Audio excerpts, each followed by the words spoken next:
এই ফ্রেন্ডস, কেমন আছো সবাই? তো আমি এসছি হচ্ছে বাপের বাড়িতে। অনেকদিন পর, প্রায় 7 মাস হয়ে গেছে আসিনি। তারপর এই যে এলাম বাপের বাড়িতে।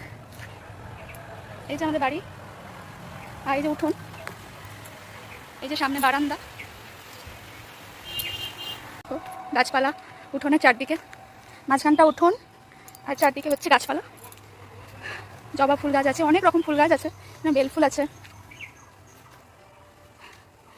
সব নামও জানি না, অনেক রকমের ফুল। এখানে অপরাজিতা। এটা হচ্ছে আমার বাবার সাধের বাগান। অনেক গাছ আছে, বাবার খুব ভর্তি হয়ে গেছে। গাছপালা নিয়ে পরিচর্যার শখ।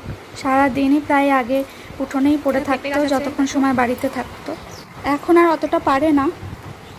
আর এই সামনেটাই পুরো কত তুলসী গাছ, এগুলো সব আপনা আপনি নিজে থেকেই হয়েছে। কলা গাছ, নারকেল গাছ, তাল গাছ, পেঁপে গাছ।